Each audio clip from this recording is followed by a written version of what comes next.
South Africa for years I deal with one too many times.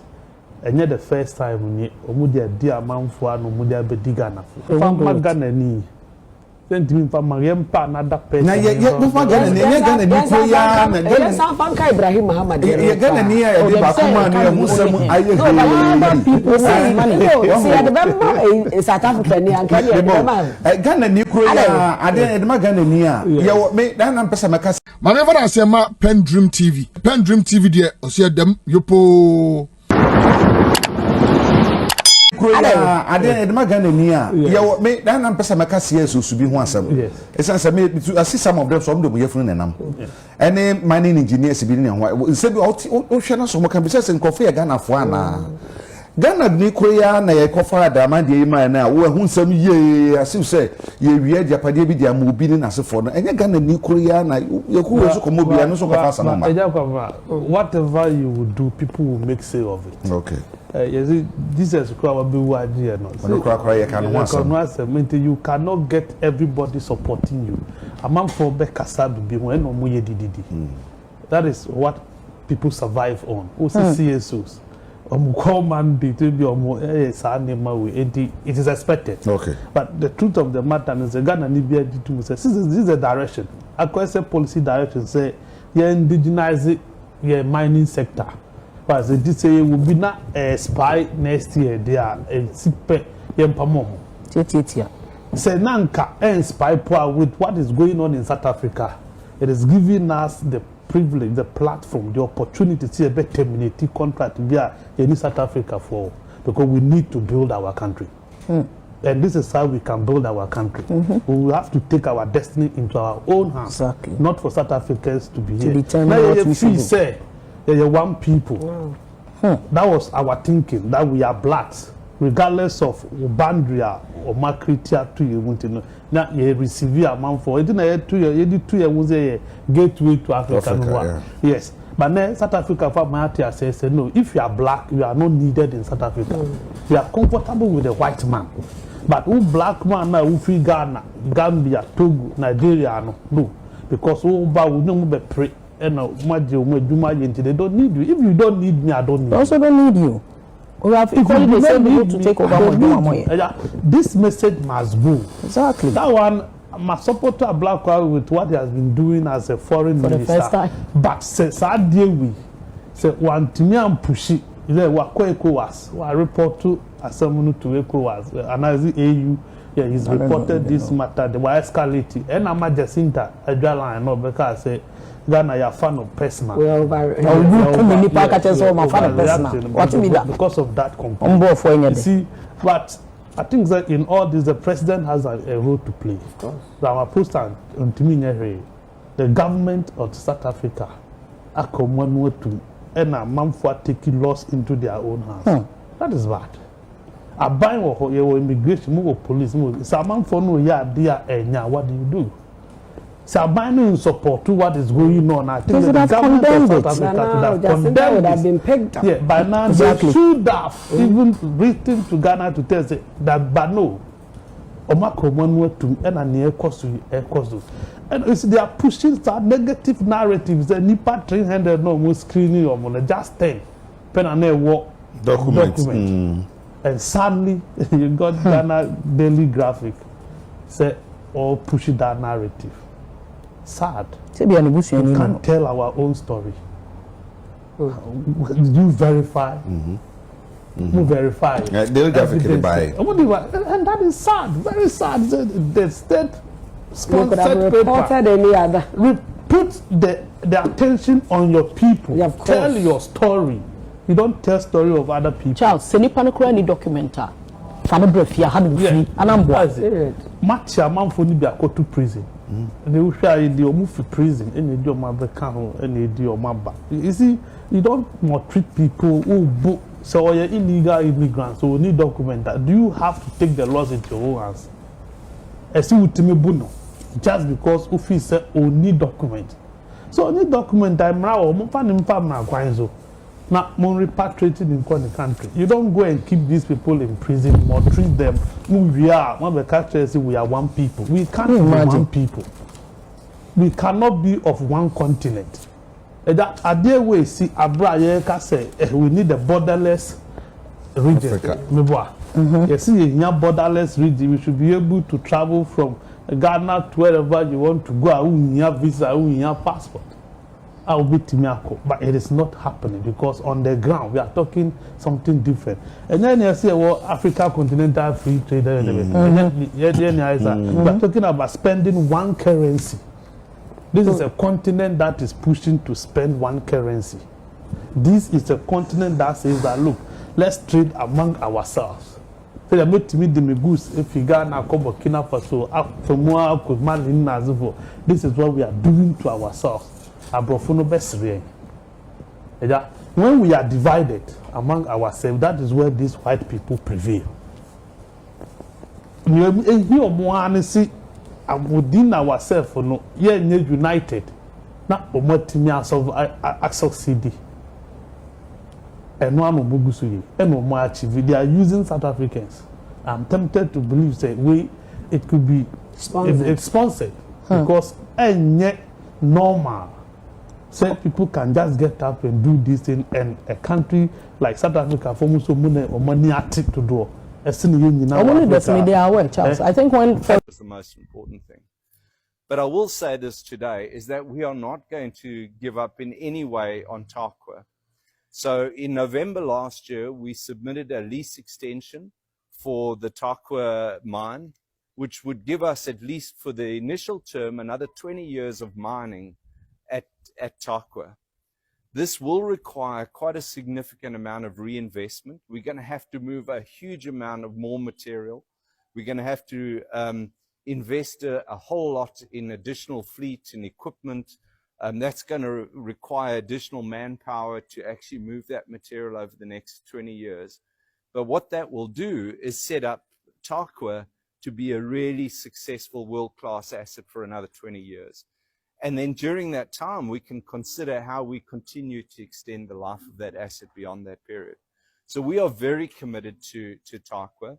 And if there's a disappointment that I don't spend enough time at the mine in Tarkwa, is because unfortunately a lot of the time that I'm spending in Ghana has been to try and lobby the Minister, Minerals Commission. We're meeting this week with the Minister of Finance and all of those politicians who actually have a role to play in the decision about the role that Goldfields has in the future. So a lot of the work that we're doing and that I'm having to lift is to really try and present the case of why Goldfields. And if I come back to why Goldfields and why we feel so... Honorable Betty Jennifer, the propaganda machine. It's doing a good job. One of your propaganda machine, me and Kasa. Me and Kasa, one minute, and it's just like that.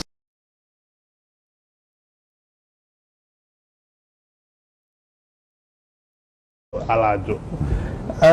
Makanisan, I didn't say we are right, and I question right. But you should see. Maybe need to say near Kosovo, South Africa, no, xenophobia. Xenophobia, the hatred or fear for strangers. Yeah. And to know unji stranger be a stranger. Okay. So you brony or you bibini or you stranger. But we Afrophobia. Okay. They are specific. Africans no matter we bibini was almost wow. One man at South Africa.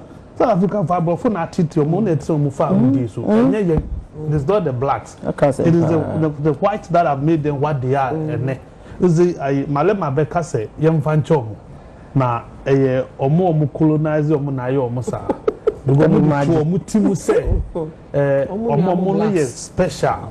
Yeah, omo blacks.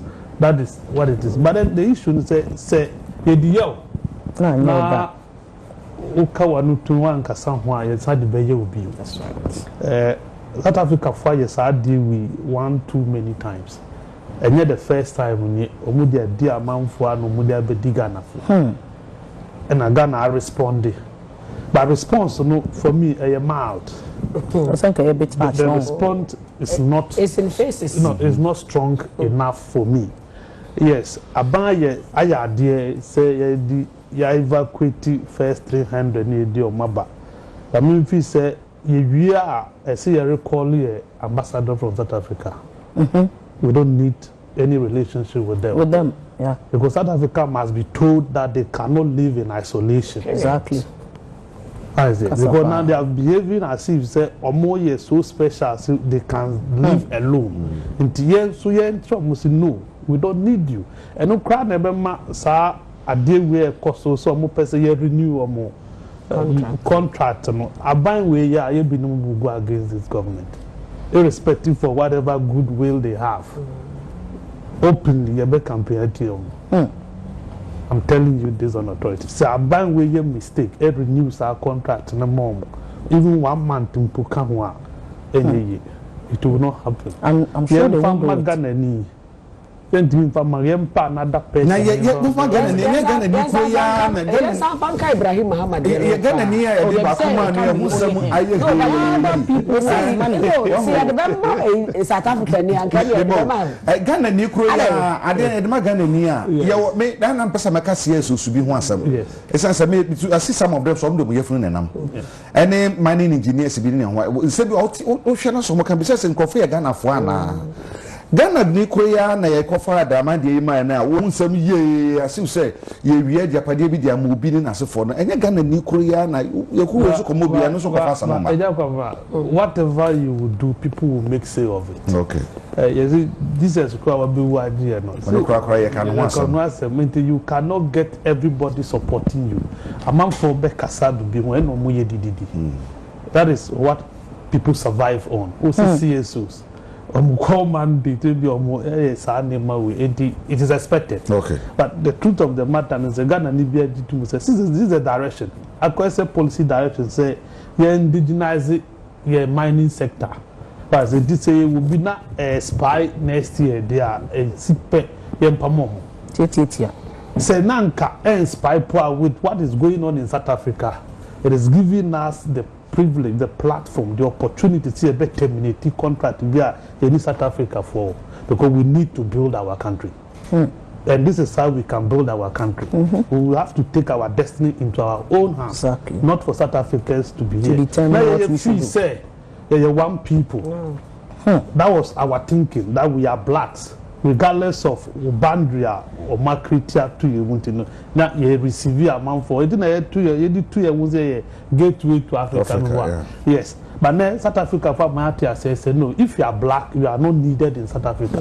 You are comfortable with a white man, but who black man now who free Ghana, Gambia, Togo, Nigeria no, because who ba we no be pray and they don't need you. If you don't need me, I don't need you. I also don't need you.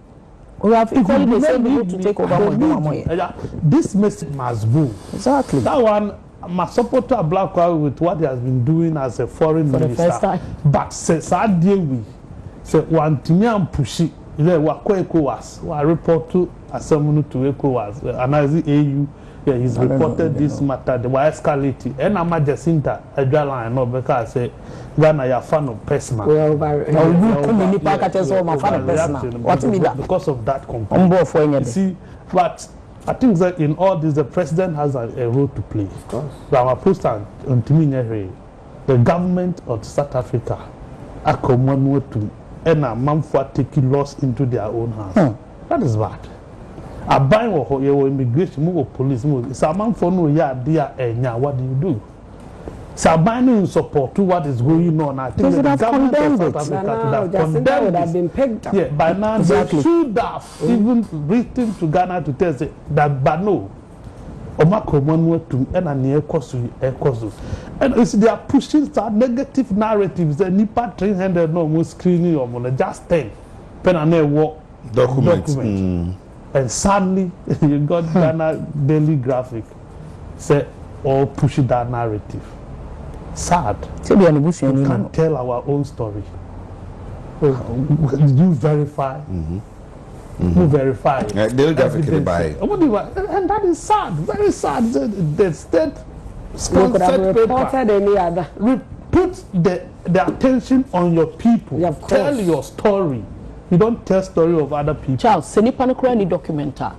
Family breath here, having free, and I'm much a man for be a go to prison. And they will share the move to prison, and they do my back and they do my back. You see, you don't treat people who book. So you're illegal immigrants, so we need document that. Do you have to take the laws into your own hands? Just because we say we need document. So we need document. I'm now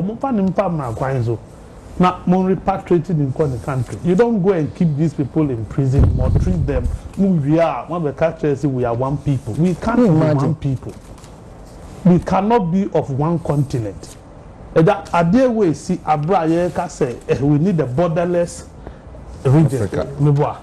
You see, in your borderless region, we should be able to travel from Ghana to wherever you want to go. In your visa, in your passport. I will be Timiako, but it is not happening because on the ground we are talking something different.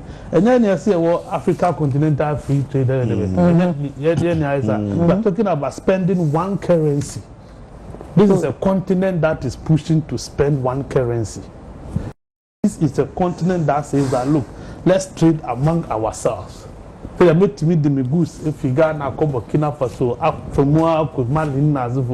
is what we are doing to ourselves. When we are divided among ourselves, that is where these white people prevail. Within ourselves, no, yeah, united. Succeed. And one more achieve. They are using South Africans. I'm tempted to believe that it could be sponsored because any normal. So people can just get up and do this thing, and a country like South Africa for most money to do. Only they are well, Charles. I think when foreigners make it scanning, we are, and then they decide to do that too. And for me, I say Obasi good, Anglo good, and Takwa deal with immediately. ASP. When they are DSS, Minister of Lands and Natural Resources, who focus on our termination of a contract. You don't need any negotiation. You can bring Jesus into this discussion. No, Ghanaian youth will revolt against this. We will revolt. This one will revolt against this one. So we just is it South Africa for a company Ghana. So many of them, from petty trading to retailing, hoteling, car detailing, companies there are more than 100 companies in this country owned by South Africans. You are working and making the money. At the end of the day, you repatriate the money to your country. You pursue keep it canoa. Yes, you build the idea. You say you are building your country. Now you can also come to Ghana. Now, Rand ni Sidi and Kazanka, almost the Rand, South Africa Rand, any Ghanaian city, which one? Behavior. And I the Bianzina Jennifer can, you quite brutal South Africa Yabuche.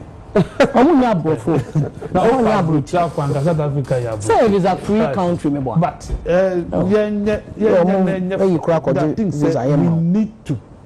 we need to, as a matter of urgency, respond to South Africa strongly. After say you evacuating all the people willing to come. Why I didn't say, oh, man, I was trying to be too because Abani has opened the door up. Opa control within your dubeba. Me say bra man for ball honum for years. On to me for bibia man. And so what business on to me to me and so far bag back. Didn't say what can be say we don't need the Yafani say send Nigeria for starting Baku Ethiopia need on a shop Omuku via near my workshop winina. Yafani says I might hold on Makumaku be I imagine say Omo call all the ambassadors of South Africa. Omo business so more yen so rom sato to soa. When you say it will affect South Africa in a way I share Kranema best say a Juman Nipani and I was so okay manager go manage it as a South African. What do I want dear? We need the capital and Bakasi or Robert Swass and more to me. And affect you mobile man and also. It's not supposed to affect, they're supposed to reset them to think. I say, for me, a better reset you. Not say Jimmy or Moody. ona ni no baza no kre na ade omuye na say ade omuye let me akabasa me na mkan na ona ko dey to be a problem to reset them to the right path so medin so no see we have to think like human beings. Yeah, because I'm for disassociate. You get individuals in South Africa saying that they don't support it, and that this is happening in just one area. Yes, Zulu for no area on AC. Now they are not in support because mutukai. But for me, why the government cannot stop it? Then worry. Yes, South Africa. Yes, yeah. Ramaphosa. Make sure see individual be our power in your mind. If the government is willing. The South African government, I'm supposed to be willing so and commit me. But now I attitude through Oshomolo, Senator, Nigeria, say, or Ramaphosa or shares or MTN. Yeah. I think that if it is so, because Ghana this is no media. So South African company, I think they can go. Well, Ghana Telecom. That is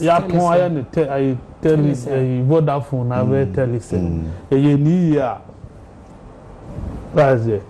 Ni ya nke. So the akoso to see ahwe ni yenso a ebe affect amanhood ni nyina san say ebetu aka say omo business omo ye o ha no ebi soso pa say banking sector say na ke Barclays say ababe absa ono wo matena ha che Barclays atena ha che they should go say they should go local banks no way local banks and one area school if you come near the license or media money in a few ones no it will be more opportunity the buy the Sikabwa pharmaceutical companies and they identify 1, 2, 3, 4 banks via local ones now you be upgrade now be city say in fact we need to invest in our own. For me, I believe that this is the way to go. And the money stays here. If the money stays, Beboa. What is it? Ibrahim, data cementing. You're gonna have no employment. Money will stay. Over 600. That is what we are supposed to do. And they encourage, regardless of political boundaries or not, money to say yes, got a nuclear. By example, hotel, you cannot have his MPP from Kwane. It can't be the case. You get NDC, NCP, Bakum, you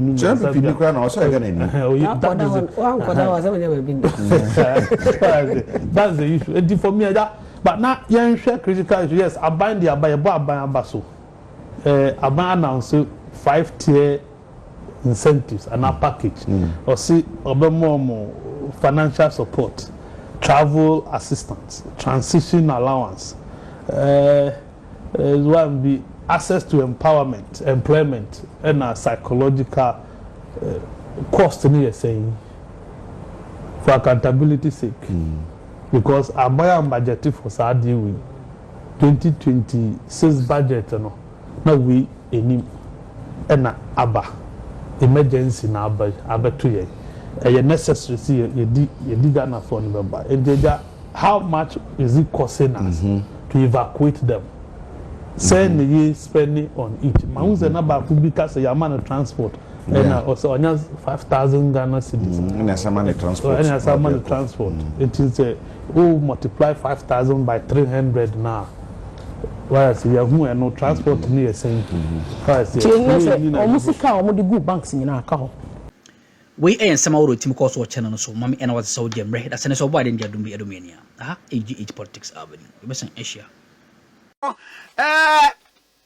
When the man on young Kwame Frimpong. Yeah, or MP for Asante Achim North. Na no crano by say or call London, no a transit. A war a yes Kipo, a year Holland, Amsterdam, and a year FBI for Abechino. Whenever I say my PENDREAM TV there, I see them yopo. Jenny, you know, oh yeah. I only come from Point Samaba, no. Honorable da Fiamako, majority chief whip the council. Oh, we're no crying in the extradition request and cry about last April. wakawie no ansowa asamba akwa mi bisa ne se se flag obi saa flight a wofo no a yete se ona bokwa mfimpo nkofro KLM no eti KLM fo no na wa munim enyambia in other jurisdiction no an agency like FBI betimi abo KLM fo pa through the Dutch government say I will be fra mo de momfa no ntram na mo nya no boko oduru ha momfa no nyina ho mayai ni yemra ne yemeche no eno ewo ho yeto so miensa se Dutch aban no any US for extradition treaty extended ko third party ana eno so ewo ho ano yete se yede ne court ewo Netherlands mem yekoba ye no Minister of Foreign Affairs eme kan bibia nkyere ye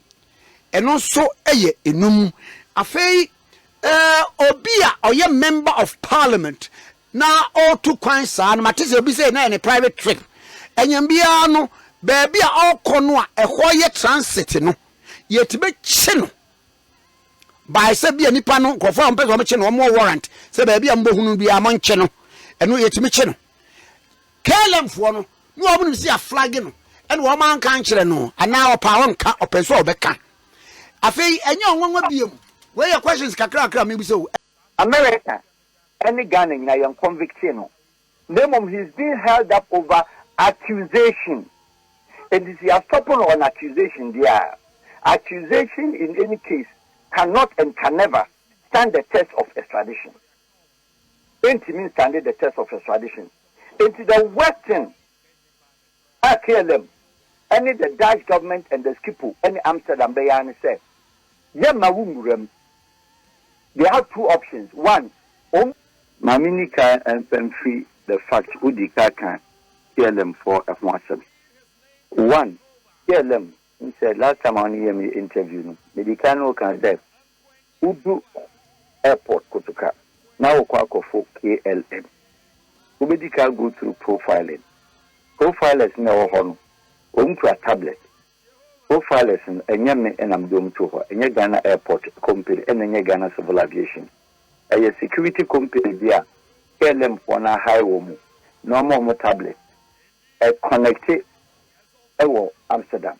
Or Schiphol. The meeting as a flight in between. While the visa call, while you could visa free, or scanning of your passport, almost Sunday the call Schiphol. And to be forced a flight in Kwabituno. Bibi or no monthly. And a moreover, no. In Europe, and an Oko, the United Kingdom. And a two Dutch flight now of 4 years. So Holland Ponin was Holland, a member of the European Union Commission, and also the Central Europe Police, and Amsterdam, a Central European Investigation, I said, airport, deportation in Marseille, Amsterdam. Now, you will be there for UAE, European Arrest Extradition Warrant. That European Extradition Warrant, Holland was a signatory to that. Nipana over European Union, Nimono, and our territories of Europe, first point of destination, either transit or arrival. Or European citizen, I believe, said Mr. Frempom, Minusu, Dutch passport, and a German one. Into Unkwa Enibi. Enitino, European Union extradition warrant, Biano, Ianaso. Now, kill them to me, fan, and pat, Omo fan flight, or call him UK. And Roko UK, they are Holland, and a third party transit point. The first, Ghana review free, and the second one, Nankasa, final destination, which is UK. America for UK over 116 different types of extraditions. Our normal sign. It is a 90 panel, our issue. Now, American, you say FBI for AMPA, Omo Monitor, Omo Dinechi, ABC bench warrant. And think the best place I'm saying, Kumkujan in the UK. The best place where I'm saying, West from UK, Medinachi, I'll be a few them hotel, them, Nanka, or my then, or my flag warranty when I knew.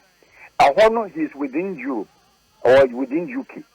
I want within UK, say, meaning so you British citizen and also a British resident permit. okra British resident permit there, then UK authorities can now try to find a way only American for a extradition agreement and also extradition pact. Even the extradition, you were the treaty no ho, and your agreement no ho, and you were the bilateral one or you the multilateral. And you yes, a country to country treaty no ho, a country to country extradition agreement no ho, and you were the bilateral one that you can request or invoke or ask in that request. Now, one, Holland and also Union Kwame Frimpong. 2, Kwame Frimpong, on your Dutch citizen. 3, or your Ghanaian citizen. Or your member of parliament sitting into a certain category of, call it VIP of this country. And require, if not anything at all, diplomatic passport, and the young cancer immunity couple. So to kind private and no to kind legal official, they still holding the diplomatic passport of Ghana. And in that case, a certain requirement to be our stopping up, as we are they who follow, and your friend is streamlined procedures. Streamlined procedures, and he said, that's for no support on only Ghana, our agreement, there be only bilateral agreement to be our sport crimes. Can be to say a murder, penalty, death penalty. Can be to say, and crowd will be in Saka Cam. Now, you need to be biasa on a crime anymore. And there's a difference, as I said, on one case, when you're convicted in America, and when you're convicted in Ghana. So I convicted in America, convicted in Ghana, and you're penny there, and Ubercat, your friend, wild criminality into your channel. In Amsterdam, team acting on behalf of Ghana, Amsterdam team acting on behalf of UK, US. America, any Ghanaian, I am convicted. He's being held up over accusation. And if you are stopping on accusation, there, accusation in any case cannot and can never stand the test of extradition. It means standing the test of extradition. Into the Western, KLM, any the Dutch government and the Skipo, any Amsterdam, they say, they have 2 options. 1, deport back to Ghana. We deporting to America because your American passport you can win to America. And now deporting a country of departure Ghana as or the back. So one person will be deported now, expulsion, expelling, back to Ghana. In JBA for near day. So their question and part, your friend local enforcement warrant. FBI in this regard, when you're Dutch police, when you're European police, and when you're a member of European Union. And a crime also a crime. Obekan is a International Court of Justice, and I say International Criminal Court, and in Interpol warrant and under dinosaur. It is the only thing by and say, who deportuna, every affondation flight in the moon. You new war agreement, and your agreement, no more MOU, Kruma, and the government flight in the so. Now, Holland, they deporting them, perhaps, what the way, the animal needs our problem, no, which we near Bonnie or Hassi, and then you do Kogana, Umdinachi. Omduko to go to airport and anchor my day. O match and not any general room, I said, Omigano. I kill them. Any the Dutch government and the Skipo, any Amsterdam Bayani said, Yamawum, they have 2 options. 1, deport back to Ghana.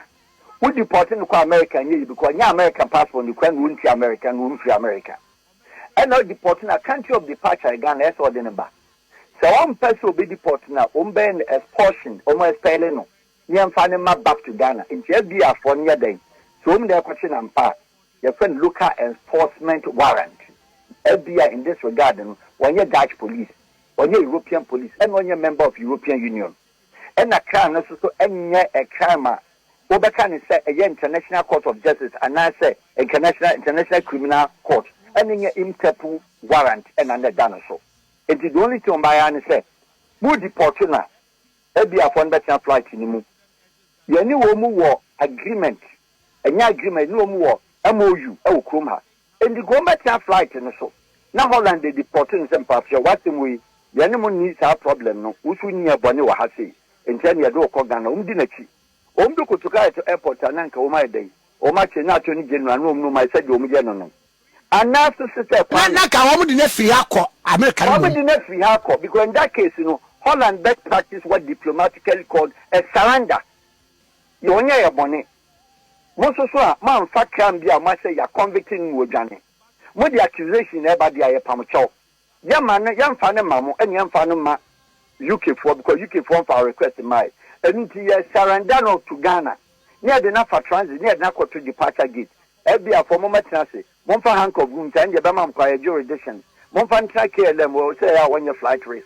We didn't do Ghana no more process to call KLM a Juma. And now say KLM so came Mr. Pom, who case be able to her. You near Samoa, when your Banua until your flight are found, you deport to no deport. Now American father Genoa, and now say, other way run, say, yes, Extradition won't mean you shoot. Now, Kwame, so we extradite to be the gravity of the law, country now than a corner. And no law so hot. And I would deport to be and no loss for her. And I will surrender will be a loss for her. In Tennam Sanyama will be in Tino. I am rather that we are seeing a lot of countries say, or not the any citizen, which are on a crime anymore. And there is a difference to say, on one case, on you're convicted in America, and when you're convicted in Ghana. So I convicted in America, convicted in Ghana, and you're penny there, and Ubaka, your friend, wild criminality into your Shoshano. In Amsterdam, team acting on behalf of Ghana, Amsterdam team acting on behalf of UK, US. And now to say, American, because in that case, Holland best practice what diplomatically called a surrender. You only a bonnet. Most of man fact can be a must say you're convicting Wojani. What the accusation about the Ayapamacho. Young man, young fan mamu, and young fan ma UK for because UK form for request in my. And surrender to Ghana. Near the Nafa transit, near Nako to departure gate. Every for moment transit. One for hank of room, and your Bama choir jurisdiction. One for KLM will say I want your flight race. We didn't do Ghana no more process to call KLM a Juma. And now say KLM so came Mr. Pom, who case be able to her. You near Samoa, when your Banua until your flight are found, you deport to no deport. Now American father Genoa, and now say, other way run, say, yes, Extradition won't mean you shoot. Now, Kwame, so we extradite to be the gravity of the law, country now than a corner. And no law so hot. And I would deport to be and no loss for her. And I will surrender will be a loss for her. In Tennam Sanyama will be in Tino. I am rather that we are seeing a lot of countries say, or not the any citizen, which are that for now so can be. Or extraditing on certain a lot of things. Russia, the any citizen, any BBI extraditing. China or extraditing. Ecuador or extraditing. A lot of countries in the world, Saudi Arabia, in citizens, who did Bonnie say extraditing, including the almighty Germany, including almighty France, including the Dutch government said, say Nipa of Ghana no kukum Nipa no Januko Germany. Even the death penalty, they will never extradite their passenger, their national. Into Mr. Frampont, the Hebrew say, Nami no me last time you interview, Nami paid you say, Omo court said the Okwam no pan 48 hours, you didn't cook. Yes. You didn't quite see say Yantishi. Why Yantishi no excess? European lawyer Bia Mr. Frampont, Nasa Ghana, Afadia Manono. Or bet challenge the purpose, or bet challenge the acceptance, or bet challenge how a Dutch government or a third party, a transit passenger, holding the diplomatic status of a certain country, or holding a status of a member of parliament, or what valid address from the country, how they will mediate and they will be able to expel, deport, or extradite him to America, or to a local enforcement agency called the FBI. And that is where the concern is said. As long as they create diplomatic passport, the streamlined procedure must be taking place from nowhere than the Dutch embassy of Ghana in Holland. Ghana nominee before the FBI say FBI no one more sure motto on their own volition. Ebetumi akase oh your case be say ye kwa be without recourse to court warrant. No say. They saw the bench warrant. Mr. Dafiama put the name code to me.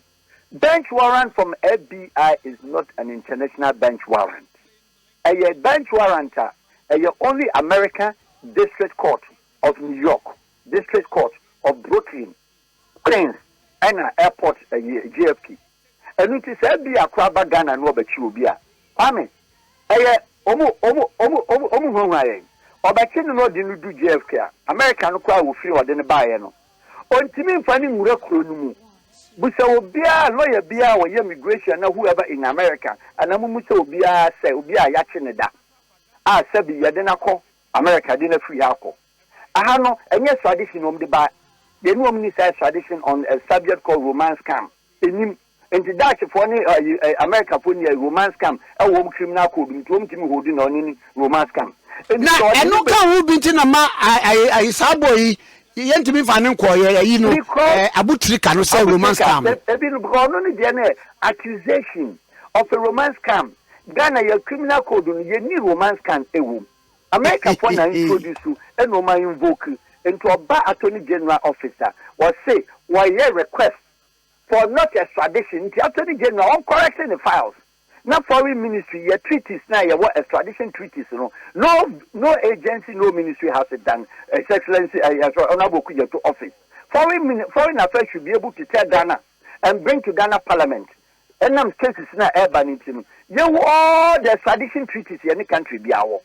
You all the protocols in any country be our. You would their request on MOU. You would their standard bilateral extradition pact. Bilateral, multilateral extradition pact. Any countries be any visa maybe.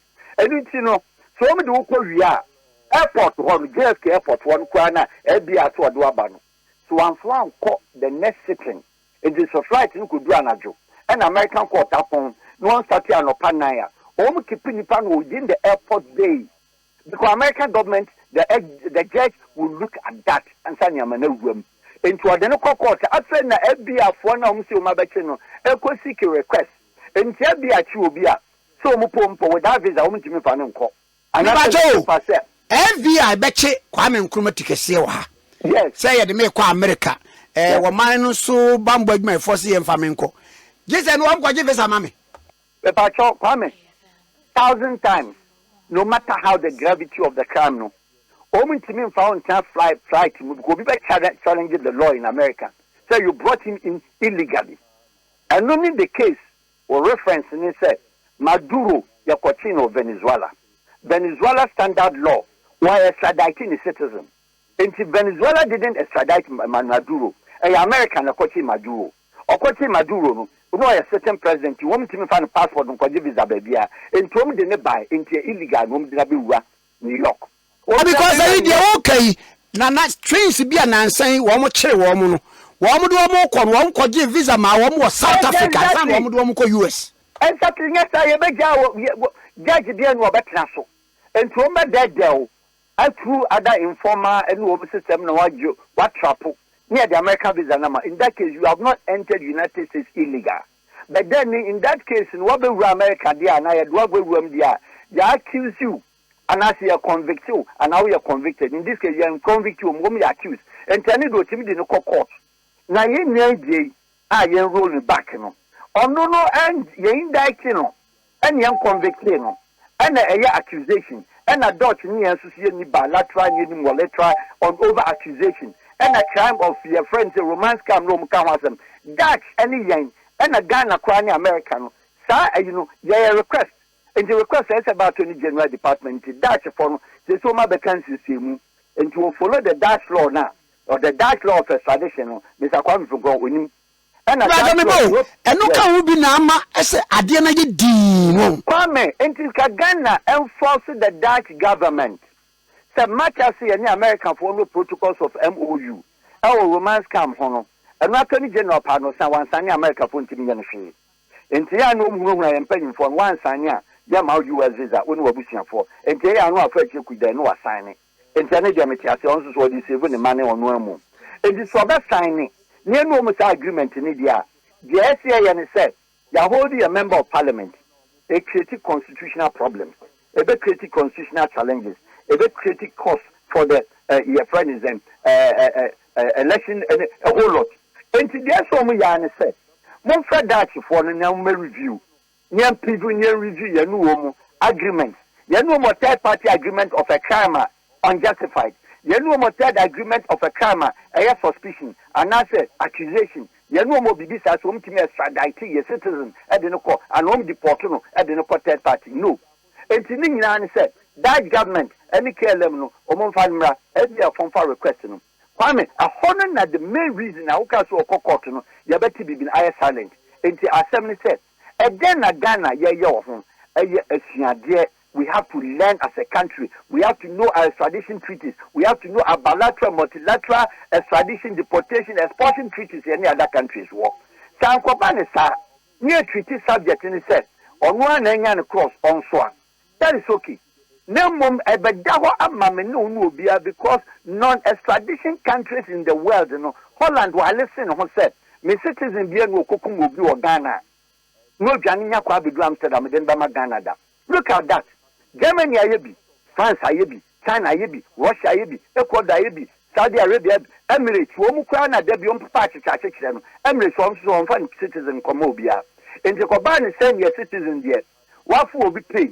Now your customer, now your client, now your passenger. Now wo twem, one man afu play now du ho wia. Say na FBI for our requesting the Amsterdam Schiphol Airport and the dada. It means that documents had already been facilitated. Kwame, in this regard, holding him and now train the FBI, a local enforcement agent, all by seeking the international law, all by go the requirements of the international law, because that's one country, human rights will lead the whole Europe. Until you must be able to convince the Dutch court, the FBI and Pamedene court. Last time in my case scenario, Switzerland was extraditing the citizen on any crime of the world, unless or surrender. In that case, so who's a legal procedure, and the case exceed 1 year sentence, and Robert surrender. Now, Omakasom Koche Seblata, when him they sell him they see, this is for credit catch FBI for the den at Dimba. How much FBI for the den at Dimba? If you only said blatter case. Yeah, me kai pa. Some will consider for office through agency. Some question said blatter because no match the Caribbean representative of the FIBA, our America. But no American passport where a Canada citizen.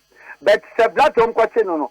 64 say Monfa 1, the name extradition treaty, Emra, Ebiniho. 2, Monfa the name bilateral treaty on arrest warrant, Emra, Ebiniho. Multilateral so the Ebini. ICC never can Debbie. ICJ never can Debbie. Interpol request Debbie. Him for what say local enforcement agency. Yes, you will do her. And the local enforcement agency is CID. Yansha said, ne, Ghana CID. Madam, no, our now, we see at the Ghana form a baby doing someone near Johnny, across other countries. Ghana CID, in fact, warrant, bench warrant, Virginia court, one fan cost or court you America. The better national. You bet you will see the coronation because only in that treaty. You see, Kwame, international diplomacy, and you'll be a feeling, and you'll be emotions, and then you'll be a thinking, and you'll be a wisdom, then you'll be a knowledge. It is a standard practice at that hole. And the Papani Diana at that hole. Some of us are speaking not because we want to talk. We are speaking because we are not following the procedures. We are speaking because we are Ghana and we are Ghana. Yen Timin now, now you're VIP, and now ordinary citizens, Obibesisino, Yanyanisa. Nancy Akwame reference case. South Africa for take Ghana for. Oma Penini, and then a bank who said no, I at here. Me kwako family mind in Nipaba. How much more? And it will be treaty or member of parliament, the bit my speaker, the bit my majority speaker, a bit my any of the members. And I am protecting you.